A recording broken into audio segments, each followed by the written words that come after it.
कि जब इनके पास चमत्कार है तो ये फूक क्यों नहीं देते हैं पाकिस्तान को? फूक। मेरा सीधा सवाल है, ये चाइना को क्यों नहीं खत्म कर देते? मेरा सीधा सवाल है कि ये बिहार से, भारत से मुसलमान को मार क्यों नहीं देते? एक दिन में भगा क्यों नहीं देते हैं? फूक दे। यदि ये पर्ची निकालता है तो ये फूके। बना करके परोसने की आदत, क्या हनुमान जी का ये अपमान नहीं है? ये मुझे अपमानित कर रहा है। मेरे आस्था पर ये गलत लोगों को भुलाकर। कभी आप वीडियो देखे होंगे, एक दलित आया कहता है छूते इसको पैर नहीं छूना चाहिए। अगर ये बाबा इतना ही पर्ची निकालता है तो फिर चाइना को फूक करके खत्म कर दे। ये इतना ही पर्ची निकालता है तो पाकिस्तान को फूक करके खत्म कर दे। ये इतना ही जब पर्ची निकालता है तो चाइना बॉर्डर पे आर्मी को रखने की क्या जरूरत है? और जब इतना ही पर्ची निकालता है तो हिंदू राष्ट्र की बात तो छोड़िए, देश के मुसलमानों को ही फूक करके खत्म कर दे, भगा दे।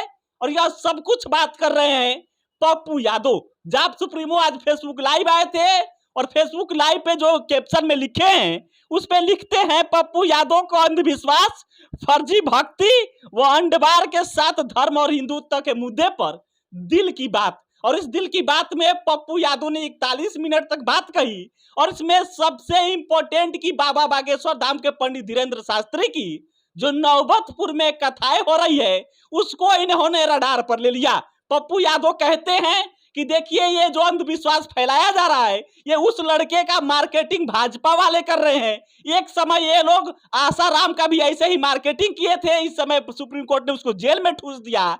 ऐसे ही वहां पर जाके भाजपा वाले नाचते थे और इस समय उस लड़के के लोग मार्केटिंग कर रहे हैं, जाकर आरती उतार रहे हैं। जब बाबा इतना ही पर्ची निकालता है तो चाइना को फूक करके खत्म कर देना चाहिए, पाकिस्तान को फूक करके खत्म कर देना चाहिए। और जब इतना ही बाबा पर्ची निकालता है तो देश के मुसलमानों को खत्म कर देना चाहिए।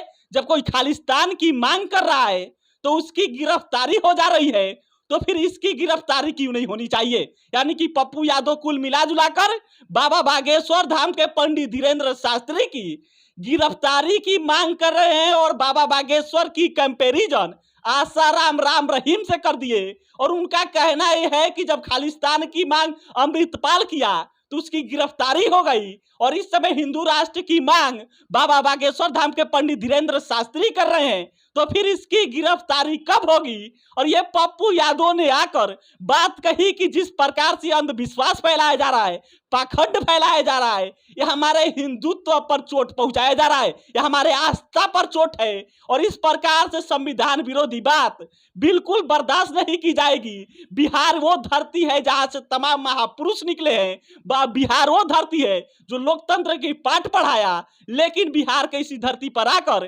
किसी उस लड़के का मार्केटिंग किया जा रहा है जो अंधविश्वास फैला रहा है और ये हमारे आस्था पर चोट है। और इसके लिए बकायदा पप्पू यादव ने बाबा बागेश्वर धाम के पंडित धीरेन्द्र शास्त्री और भाजपा के तमाम नेता को रडार पे ले लिए और इनका कहना यह है कि देखिए ये हिंदुत्व को बदनाम करने की कोशिश है, ये हमारे हिंदुत्व की आस्था पर चोट है। और इसलिए जब खालिस्तान की मांग करता है अमृतपाल, उसकी गिरफ्तारी हो जाती है तो फिर इसकी भी गिरफ्तारी होनी चाहिए। और इसकी यानी कि बाबा बागेश्वर धाम के पंडित धीरेन्द्र शास्त्री की कंपैरिजन पप्पू यादव ने आसाराम से कर दिए और राम रहीम से कर दिए, आसाराम बापू और राम रहीम से कर दिए। और कहते हैं कि एक समय था जब भाजपा के तमाम नेता आसाराम बापू के साथ नाचते थे, लेकिन इस समय कोर्ट ने आसाराम बापू को जेल में ठूस दिया है। यानी कि कुल मिला जुलाकर 41 मिनट की दिल की बातों में यानी कि पप्पू यादव ने 41 मिनट दिल की बात की और उसमें इस मुद्दे पर उनका फोकस रहा कि बाबा बागेश्वर धाम के पंडित धीरेन्द्र शास्त्री अंधविश्वास फैला रहे हैं, पाखंड है और इसलिए जब ये हिंदू राष्ट्र की मांग करते हैं तो इनकी गिरफ्तारी होनी चाहिए। ये संविधान विरोधी बात करते हैं। दरअसल पप्पू यादव आए थे, 41 मिनट लाइव किए थे और ये लाइव इसलिए किए थे कि नौबतपुर जब बाबा बागेश्वर धाम की पंडित धीरेन्द्र शास्त्री कथाएं हो रही है, ये अंधविश्वास है, ये फर्जी है, ये पाखंड है, ये सब चीजें उनका ही कहना है पप्पू यादव का। बाकी इस पर आपके राय का इंतजार रहेगा, कमेंट करके अपना राय दीजिएगा। मेरा काम था खबर बताना, हमने खबर बता दिया।